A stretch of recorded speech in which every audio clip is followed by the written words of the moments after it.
మంది పోటీలో ఉన్నారు. మొత్తం 68 మంది ఉంటే 65 మంది పోటీలో ఉన్నారు. ఎల్లంపేటలో కావచ్చు, ముడిచిపల్లి కావచ్చు, అలియాబాద్ కావచ్చు. ఈ 65 మంది గెలుపు కోసం భారతీయ జనతా పార్టీ ప్రతి కార్యకర్త, ప్రతి నాయకుడు ఇవాళ బాధ్యతలు తీసుకొని పనిచేస్తా ఉన్నారు. ప్రజలందరూ కూడా ఒకటే అంటున్నారు, బిడ్డ ఈ రాష్ట్ర ప్రభుత్వం దగ్గర 5 పైన బిల్లు లేదు, ఇక బీఆర్ఎస్ పార్టీ దగ్గర అయితే చేసడానికి అలాగే ఏమి చేయలేదు, ఇక ఉంటే గింటే ఆశలు మీ మీదనే ఉన్నాయి బిడ్డ, భారతీయ జనతా పార్టీ మీద ఉన్నాయి. కాబట్టి మీకు తప్పకుండా మేము ఓట్లు ఎత్తాం, గెలిపిస్తాం, మాకు సేవ చేయాలి బిడ్డ అని చెప్తున్నాం. నేను ఒకటే ఈ ప్రాంత ప్రజలకు విజ్ఞప్తి చేస్తున్నాం. మొన్న 4 లక్షల ఓటుతో నన్ను గెలిపించింది. డబ్బులతో, దావతులతో, ప్రలోభాలతో సంబంధాలు లేకుండా నన్ను గెలిపించింది.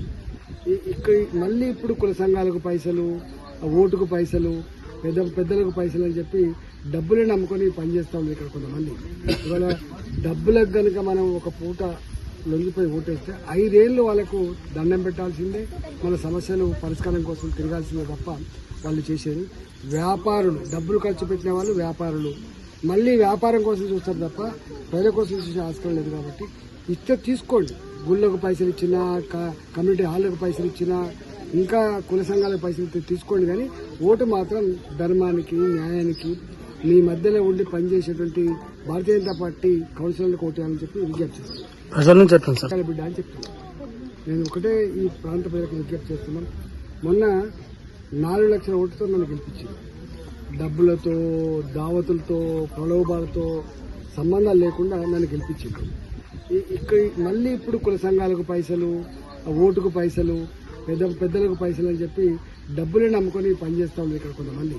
ఇవాళ డబ్బులకు కనుక మనం ఒక పూట లొంగిపోయి ఓటేస్తే 5 ఏళ్ళు వాళ్ళకు దండం పెట్టాల్సిందే, మన సమస్యలు పరిష్కారం కోసం తిరగాల్సిందే తప్ప వాళ్ళు చేసేది.